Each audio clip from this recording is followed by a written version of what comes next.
Come on, Aswand. Here we go.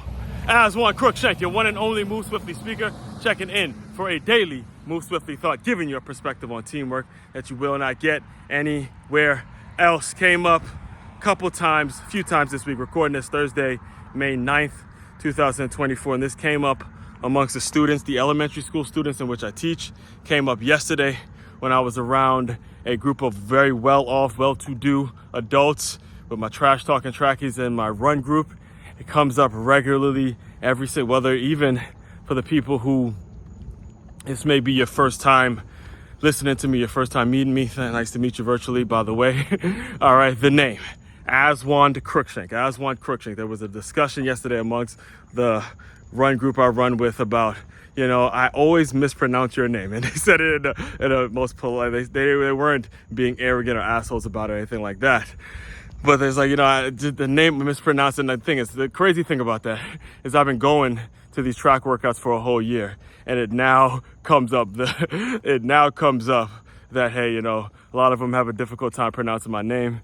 And amongst my students earlier this week, there was a conversation about, well, is it Mr. A? Is it Mr. Aswand? Is it this? Is it that? And it led me to today's Move Swiftly thought, which is how I deal with having a unique name, how it has gone from something that felt like a burden to now it's almost like a blessing. It's one of the greatest things that I thank God for the name every day, because you got to understand, think about it. Aswand Cruickshank, your one and only Move Swiftly speaker. Everything just fits when it comes to everything I'm putting out there, when it comes to really leaning into the unique aspect of me. There are people out there who search and find and spend thousands or probably close to millions of dollars trying to figure out who they're going to be, trying to figure out their name, trying to figure out a presence that they want to bring to the world, and they could never figure it out because they got to remove themselves from the norm, right? From playing it safe and having the name that's easy to pronounce their whole life. They got to remove themselves from that habit of playing it safe and start to get out of their comfort zone, have to develop as a public speaker,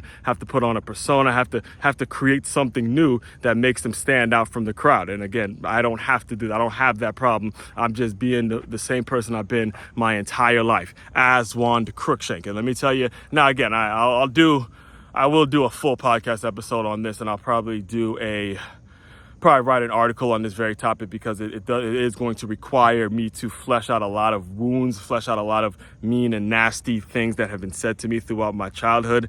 But it was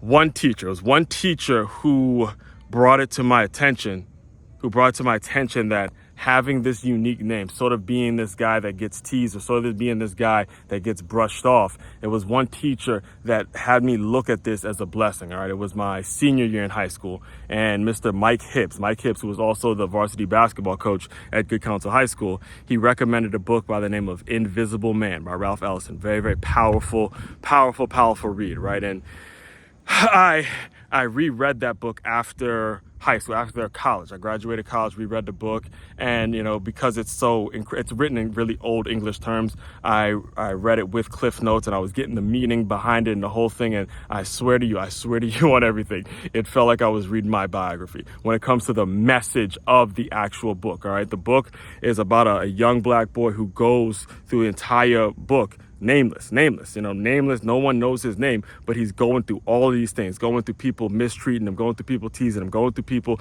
just kind of shrugging him off as if he's not important, and just flinging him off and all that kind of shit. However, he wakes up out of this dream, out of this anger, out of this disgust that he has in his heart and his mind, and he says, look, everyone's invisible. We have to live by principle. We have to live in a way in which we honor people. And the thing is, when you have a unique name like myself, it's easier for you to accept the fact that no one really actually gives a shit about what your name is. It's all about what you can do for them. It's all about what you can create, what you're all about. It's all about the principles you have in your own heart and the way you live your life, all right? So I'll take you further down the road, because actually it was that book, ironically, that gave me the excuse I needed to move to Florida. So it was,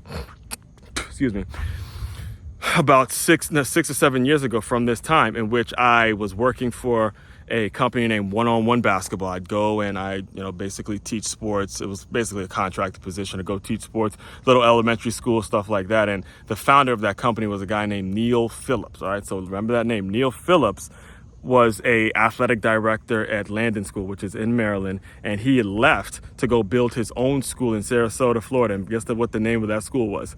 Visible Man Academy, all right, named after the very book that changed my life and basically told me my story in terms of how to establish a presence in this world. And it took me, when you look at the Neil Phillipses of the world, when you look at the Mike Hibbs of the world, who, by the way, also Blast I Heard was actually teaching at a school out in Florida, and I was actually connected with one of the coaches there, and he was telling me, look, he still goes with Invisible Man. He still teaches that book, right? So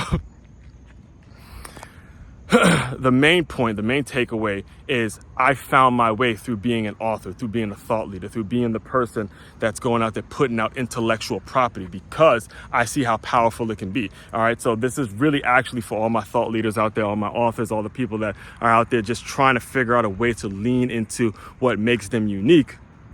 Is understand how powerful that one book is. That book that was written decades and decades ago creates a reality for somebody else. That book, Invisible Man, now turned into a school, and it's opening doors for people who are in that Sarasota area where the school is. And in fact, last I heard, Neil actually left the school and is doing his own thing, but the school is still intact, and he was able to build something for that community. And again, it came from that one book. So whether your book is selling out, buying off the shelves, moving off the shelves right now, or it's not moving anywhere, the bottom line is you got to keep pushing and keep pushing and keep pushing your intellectual property, because you never know the lives it's going to change. You never know the effect it's going to have 10, 15, 20, 30 centuries down the line when somebody picks up the book and it changes their world, changes their thinking, changes how they operate, changes really the way they feel in this world, the way they operate, the way they move to the next level. And I'll close you out with this. One of my favorite speeches, one of the things I actually used to do every single night when I was just graduated college. I was working overnight at this gym named Spunk Fitness, right? And I'm sitting here with a college degree, and I'm taking out trash, I'm cleaning treadmills, I'm cleaning this entire gym, cleaning bathrooms, the whole nine, doing stuff that I felt like I was so overqualified to do.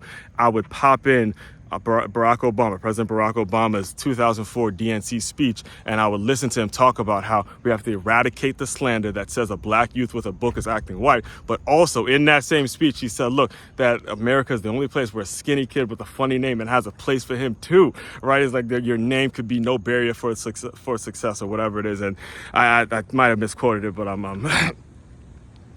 I just ran 10 miles, so I'm a little winded right now, but this is a really, really important message for me when it comes to just, again, finding your place in this world, and how I'm able to lean into the uniqueness and lean into everything that makes me me, and how much it actually turned into a blessing when you talk to me, when you think about all the things I just laid out, whether it was Mike Hibbs, whether it was Neil Phillips, whether it's President Barack Obama. There are people out there whose lives are connected to your dreams, and no matter how mistreated or unused or, just looked at, like just kind of overlooked you may feel, there's always that person. There's always someone out there, especially with the internet and everything we have now. There's always people out there that you can connect with, latch onto, and just keep riding them, ride until your stuff becomes so tight, so narrow, so focused that you start really stepping into your presence, which is what you're feeling in me right now as you watch this video. All right, that's what it's all about. Just keep grinding, keep moving. And again, another point, this is why I said I got to do a longer video, is you really get a good idea of who's really going to be in your life and who's not. You really get an idea of who's